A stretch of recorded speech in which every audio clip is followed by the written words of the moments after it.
Kenalkan, nama saya Arsiko Sumiri dengan NIM 11S2111. Pada video kali ini saya akan menjelaskan tentang evaluasi tentang pembelajaran tentang Project Scope Management.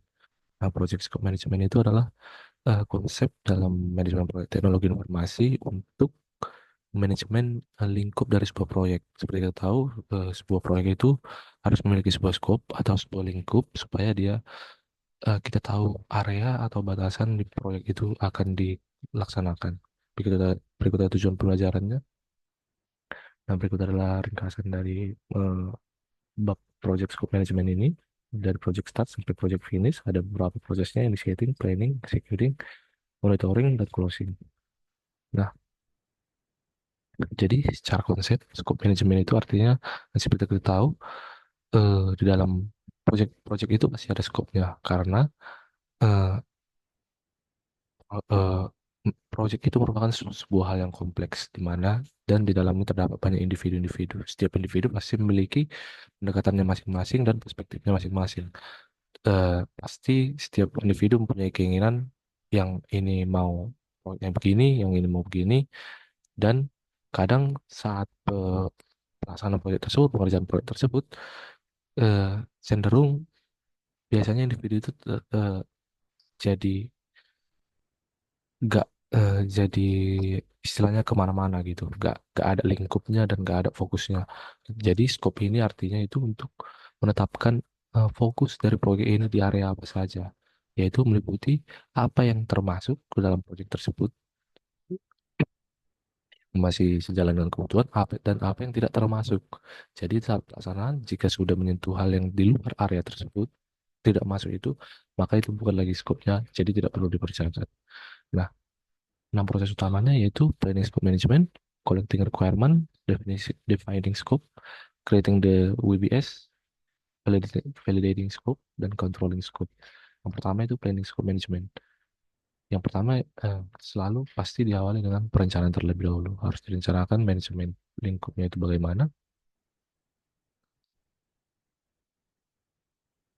Jadi dapat dibuat perencanaan seperti ini, planning scope management.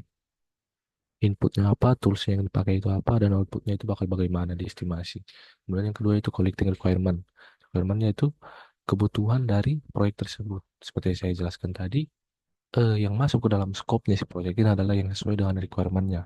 Requirement dapat berupa kebutuhannya, apa tujuan dari proyek ini, kebutuhan apa yang akan dipenuhi oleh proyek ini, dan juga pertimbangan lainnya ada yaitu adalah kondisi kondisi apa yang capable untuk diimplementasikan dalam proyek ini. Seperti contoh sederhana yaitu sumber daya manusia.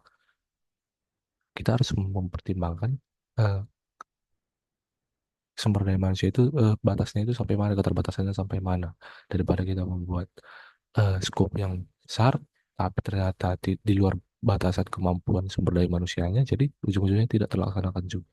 Jadi dibatasi dengan memaksimalkan kebutuhan, memaksimalkan pemenuhan kebutuhan tapi meminimalisir keterbatasan begitu. Kemudian requirement management plan, artinya ini juga sama tentang rencana. Ada 5 bagaimana merencanakan, melakukan, memprioritaskan, dan menggunakan dan menelusuri. Kemudian konsekuensi kesalahan requirement. Nah,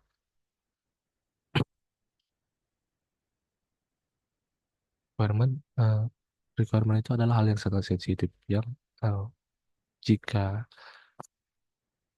melakukan terdapat kesalahan maka konsekuensinya akan besar. Biasanya itu akan eh, umumnya itu akan berkonsekuensi konsekuensi kepada cost atau biaya. Dimana jika ada kesalahan pasti yang akan terdampak dulu yaitu biaya yang akan membengkak. Jadi harus dibuat requirement itu seefektif mungkin, seefisien mungkin. Seperti contoh di sini beberapa contoh, IBM itu pernah gagal sehingga konsekuensinya adalah biayanya sampai 30 kali lipat lebih dari yang diestimasikan. Dan ini contoh yang best practice yaitu Google, di mana Google itu selalu memiliki planning yang baik, scope yang baik, mana mereka jarang memiliki tester karena dari codingnya atau development di bagian development sudah dimaksimalkan sehingga kesalahan itu minim terjadi. Kemudian ada RTM, Requirement Traceability Matrix, di sini untuk mengukur tentang requirementnya itu berupa atribut dan statusnya. Kemudian lanjut yang ketiga itu defining scope. Defining scope itu eh, untuk mendefinisikan scope-nya biasanya dirancang dalam bentuk project charter seperti ini. Nah, ini adalah template-nya. Template project charter terdapat beberapa bagian: title, start date, case schedule, milestone, budget information, manager, approach, dan begitu segala macam. Ini sudah template. Bisa nanti akan diisi sesuai dengan template tersebut. Kemudian yang keempat itu create WBS. WBS yaitu pengelompokan pekerjaan berdasarkan hasil kerja. Nah, jadi WBS ini artinya dikelompok-kelompokkan. Karena dalam skop itu pasti ada banyak bagian-bagian lain, bagian-bagian kecil. Namun setiap bagian kecil itu pasti ada yang berkaitan, berhubungan satu bagian dengan atau dua bagian atau beberapa bagian. Jadi bagian-bagian yang berhubungan itu dapat dikelompokkan satu supaya eh, supaya memaksimalkan kesatuannya daripada nanti terpisah-pisah sehingga memiliki paham yang berbeda-beda atau perspektif pendekatan yang berbeda-beda. Ini contohnya OBS. Nah, ada empat, lalu ini adalah bagian-bagian yang satu lingkup tersebut. Ini penjelasannya. Lalu kemudian ini penulisannya menggunakan Gantt chart di tools Microsoft Project. Nah, ini adalah WBS schedule-nya.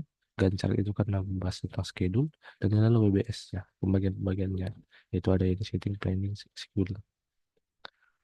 Ini adalah tata cara membuat WBS-nya menggunakan guideline, analogy approach, top-down approach, bottom approach, mind mapping approach.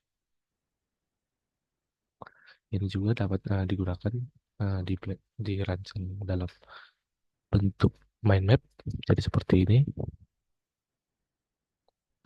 Dan juga dari mind map tersebut dapat digenerate menjadi Gantt chart lagi seperti ini. Kemudian ada WBS Dictionary, yaitu dokumen yang memberikan informasi detail. Jadi setiap istilah-istilah dalam WBS tersebut dituangkan dalam dictionary ini.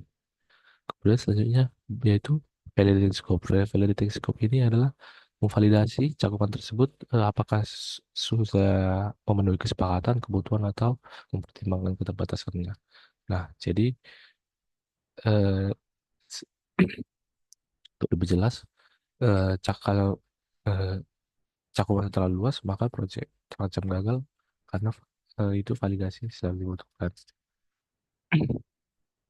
Jadi karena skopnya tadi saya bilang itu menyatukan tentang pemahaman yang berbeda supaya menjadi fokusnya menjadi satu pedoman yaitu skopnya ini, maka semuanya tadi harus menyepakati, menyetujui supaya tidak ada miss nanti di akhir, supaya ini menjadi landasan utama dan fokus utama dari proyek tersebut. Ini controlling scope yang sudah dibangun juga harus dikontrol atau dikendalikan, dimonitor, divalidasi ulang, dan disepakati supaya skopnya itu tidak meluas ataupun menyempit seperti yang saya jelaskan tadi. Jadi skopnya itu tetap dari awal sampai akhir. Kemudian untuk sebagai fasilitas dapat menggunakan software-software seperti contoh Microsoft Project, Jira Software, Asana Project Management. Sekian dapat saya sampaikan mengenai Project Scope Management. Terima kasih.